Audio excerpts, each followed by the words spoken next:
अब्दुल्ला भट्ट साहब, आप इस टाइम पे टाइम तकरीबन 4:30 हो रहे हैं।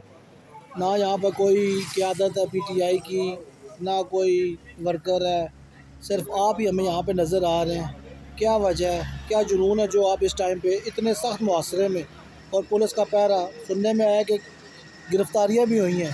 जी बिल्कुल, कुछ गिरफ्तारियाँ की गई हैं। सबसे पहले बताऊँ, मुझे इमरान खान से इश्क है, मुझे इमरान खान से मोहब्बत है। मैं उसकी मोहब्बत में है, वो अपनी मोहब्बत में जहाँ जहाँ बुलाएगा मैं उस मोहब्बत में वहाँ वहाँ पे पहुँचूँगा और पहुँच के बताऊँगा, साबित कदम रहूँगा।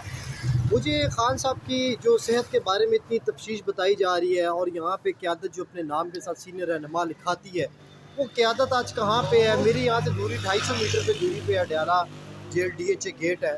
मैं 250 मीटर की दूरी पे यहाँ पे खड़ा हुआ हूँ और मुझे तो यहाँ पे कोई क़यादत नज़र नहीं। जो आई भी थी वो बेशर्म इस रोड से होते हुए यहाँ से बिल्कुल निकल गई है। बड़े अफसोस का मुकाम है। 8 फरवरी पे जो कि इन्होंने खम्बों ने वोट लिए थे, वहाँ पे अपने हक़ के लिए बाहर नहीं निकल सके, जहाँ पे इन्होंने लाखों की लीड ली थी वोटों पे, लाखों की लीड ली थी, वहाँ पे अपने उस हक़ पे नहीं निकल सके। उसके बाद ये लोग, जब मंगल आया, उस मंगल पे ये नहीं आ सके, जबकि इमरान खान के लिए धरना करना था और रोडों के ऊपर रोडों को बंद करना था, ये वहाँ पे क़यादत नहीं निकली है। तो इनका क्या मकसद है यहाँ पे?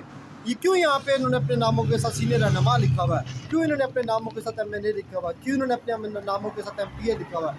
मैं इन तमाम से मेरा एक ही मुतालबा है, ये लोग इस्तीफ़ा दें और अपने घरों में जाएं और जाके चूड़ियाँ पहने जो आपके घर में पड़ी हैं। और लाख लानत मेरी तरफ से आप लोग कि यहाँ पे आप खान की रिहाई के लिए नहीं पहुँचे हैं।